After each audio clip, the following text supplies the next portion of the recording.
Auditeurs, auditrices, qui écoutent dans différents côtés dans le monde là, nous saluons si il y a tout pouvoir, toute puissance, toute autorité. Nous glorifions, nous magnifions, nous exaltons, nous bénissons pour faveur, grâce, compassion, miséricorde, exerçant envers nous. Jusqu'à présent qu'on a vu, nous reçu de vie, nous respirer. C'est parce que bon Dieu est grand, parce qu'il est fidèle, parce qu'il est réel. Père céleste d'amour, Dieu miséricorde, Alpha et Oméga, le commencement et la fin. Nous bénissons, Seigneur, nous magnifions. Nous exaltons, Seigneur, pour grâce, pour amour, compassion, miséricorde, tout ça envers nous. Moi bénissons, Seigneur, parce que tu couvres en bas grâce, en bas puissance, en bas autorité. Je dis à mes chance encore pour m'annoncer parole, Seigneur. Moi bon gloire pour ça, moi adorer, moi glorifier. Papa, t'en prie, nos mandos, Père Saint, on va continuer à éliminer l'esprit, non? On va continuer à ouvrir l'intelligence ton Seigneur pour continuer à partager parole au Seigneur. Nous comptons sur le Seigneur parce que nous connaissons fidèles, parce que nous connaissons réel. Seigneur, t'en prie, parlez, serviteur à côté. Parlez, Seigneur, qui est le Dieu omnipotent. Le Dieu omnipotent ou bien l'omnipotence de Dieu. Béni soit l'Éternel. L'omnipotence de Dieu. Béni soit l'Éternel. Le Dieu omnipotent. Omnipotent vient du mot grec. Omni. Omni, qui c'est tout. Ok? C'est pourquoi on dit par exemple omnivore. Ouais, omni est tout.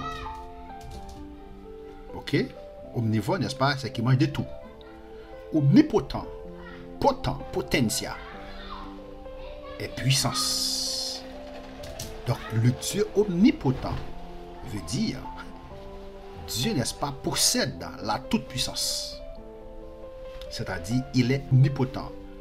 Le Dieu omnipotent veut dire Dieu, n'est-ce pas, à la toute puissance. Il a toute puissance, tout pouvoir pour le faire salver. S'il n'a pas fait un bagage, c'est parce qu'il n'est pas capable. Il a pouvoir, il a puissance pour le retirer maintenant. Dans le problème qu'on y est, je ne dis pas, difficulté à traverser de toutes sortes. Dieu, n'est-ce pas, a la capacité, n'est-ce pas, il a le pouvoir, n'est-ce pas, de vous protéger. Donc, c'est ce que nous allons étudier aujourd'hui, le Dieu omnipotent. Béni soit l'Éternel, le Dieu omnipotent.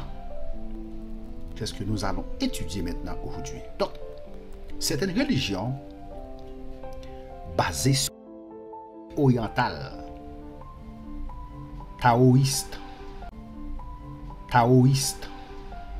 présente un équilibre entre les puissances du bien et les puissances du mal, entre le positif et le négatif, entre le yin et le yang. D'autres religions promettent à l'homme des moyens de s'élever en puissance pour finalement atteindre le niveau divin. Waouh! Voyons ce qui révèle la Bible au sujet de la puissance de Dieu. Nous prenons, ouais, alléluia. Qui ça la Bible fait nous connaître, ou bien qui ça la Bible révèle non, au sujet de la puissance de Dieu. Nous avons vu dans les études 8 à 11 l'importance d'avoir une idée claire de ce qu'est la Bible. Selon Marc 12, verset 24. Nous allons lire ensemble Marc 12, verset 24.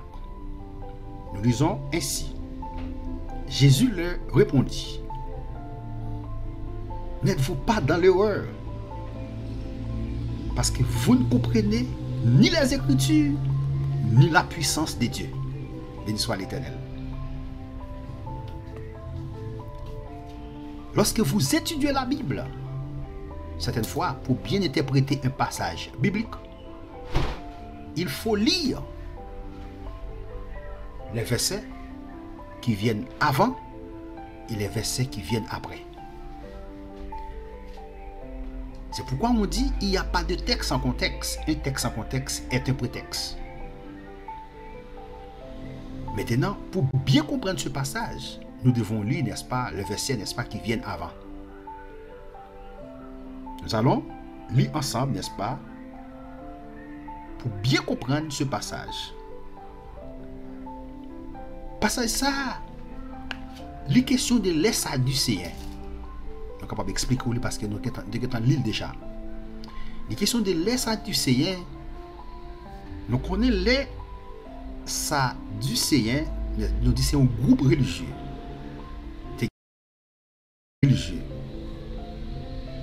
Les Sadducéens, ils n'ont pas quoi dans la résurrection des morts. Vous êtes capable de regarder ça là depuis le verset 18. Ouais, il dit les Sadducéens qui disent qu'il n'y a point de résurrection vint auprès de Jésus et lui fit cette question. Ils viennent bon côté Jésus, n'est-ce pas? La Bible dit Sadducéens, ils n'ont pas quoi dans la résurrection. Ils viennent bon côté Jésus, béni soit l'Éternel, pour poser la question ça. Qui ça vous dit? Il dit, maître, voici ce que Moïse nous a prescrit. Il allait dans l'Ancien Testament.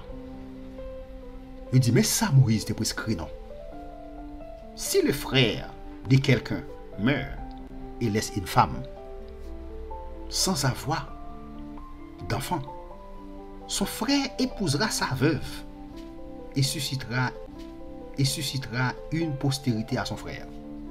Il dit Jésus, mais ça, Moïse te prescrit non. Si mon frère, madame, frère a mouru, il pas quitter petit. L'autre frère qui a possibilité pour venir prendre madame ça pour faire petit ensemble avec. Il dit, or, il y avait 7 frères. Il dit Jésus, n'est-ce pas, tu as 7 frères. Le premier se maria et mourut sans laisser la postérité. Premier, il maria avec fille, il mourut pas quitter petit. Le second prit la veuve pour femme, deuxième frère. Il prend la veuve là pour madame et mourut sans laisser la postérité. Il dit, il en fut de même du troisième frère. Aucun des 7, avait dit 7 frères en tout, ne laissa de postérité. Il dit, grâce dans cette fois, ça va pas quitter pour postérité, il va pas quitter petit. Après, et tous, la femme mourut aussi. Après toute cette fois, Jésus question, il dit, à la résurrection, verset 23, duquel d'entre eux sera-t-elle la femme? Il dit Jésus, dans la résurrection, femme ça, madame qui est la pied. Parce que tous les 7 frères ont mouru. Il va quitter petit. Il dit Jésus, dans la résurrection, madame ça, pour qui moun la pied même? Parce qu'elle était madame, il tout sous la terre. M'a tout ça. Question de madame, ma fille. Marie avec madame, c'est seulement sous la terre. Vous besoin comprendre ça. Automatiquement, on fait ça, on quitte la terre, non pas sous la terre encore. Après madame, Marie, ça finit. Félix Metch, hein? On regrette pour nous ça, mais c'est la vérité. Automatiquement, nous quitter la terre, pas de fait madame, Marie encore, ça finit. C'est seulement sous la terre, nous avons possibilité pour nous jouir bonheur mariage. Non? Il dit Jésus, madame, c'est madame qui est la pied dans cette frère. Il vient pour piéger Jésus. Qui est la pied dans cette frère. Il vient pour piéger Jésus. Béni soit l'Éternel. Verset 24. Jésus leur répondit. Alors là, maintenant, on peut comprendre le passage. Nous pouvons comprendre maintenant le texte. Jésus leur répondit. Ça veut dire, il répond aux questions. Il dit, n'êtes-vous pas dans l'erreur? Est-ce que nous pas dans l'erreur? Parce que vous ne comprenez ni les Écritures. Jésus-Christ dit comme ça, nous pas comprendre ni les Écritures. Les Écritures ici, les questions de la Bible en un mot. Ça veut dire l'Ancien et le Nouveau Testament. Jésus-Christ dit, parce que vous ne comprenez ni les Écritures. Est-ce que nous pas dans l'erreur? Parce que nous pas comprendre la Bible, ni la puissance de Dieu. Verset 25. Il dit, car à la résurrection des morts, Jésus-Christ connaît, il n'y a pas quoi de résurrection. À la résurrection, qu'est-ce que ça fait? Il n'y a pas quoi de résurrection? Parce qu'il était un mauvais enseignement dans la tête. Une mauvaise doctrine. Il dit, à la résurrection, les hommes ne prendront point de femmes, ni les femmes de Marie. La résurrection, pas le gars fait madame pour prendre Marie, Marie pour prendre madame. Il dit, mais ils seront comme les anges dans les cieux. Il y a tant qu'aux anges dans le ciel là. Béni soit l'Éternel. Selon Marc, ok? Selon Marc 12, verset 24. Que devons-nous bien saisir pour être en mesure de comprendre les Écritures? Que devons-nous bien saisir pour être en mesure de comprendre les Écritures? Que devons-nous bien saisir? Nous devons bien saisir, n'est-ce pas, le contexte de la parole de Dieu. Nous devons bien saisir, n'est-ce pas, de Dieu. Nous devons bien saisir, n'est-ce pas, le contexte de la parole de Dieu. Nous devons bien saisir la puissance de Dieu ici. C'est ça, j'ai posé la question, dit, que devons-nous bien saisir pour être en mesure de comprendre les Écritures? Pour bien comprendre les Écritures, qui ça nous doit bien saisir? C'est clair, dans le texte, ça dit, souligne pour nous, il dit la puissance de Dieu. Béni soit l'Éternel. Béni soit l'Éternel. Pour être en mesure de comprendre les Écritures, qui c'est la Bible. Béni soit l'Éternel. Qui ça nous doit bien comprendre? C'est la puissance de Dieu. La puissance de Dieu, n'est-ce pas? C'est ça, on a dit là, qui c'est le Dieu omnipotent. L'omnipotence de Dieu, c'est la puissance de Dieu. Béni soit l'Éternel. Waouh! Que Dieu vous bénisse, que Dieu vous garde, que Dieu vous protège. Faites des commentaires, partagez mes études. Et bien, n'est-ce pas, ma page YouTube.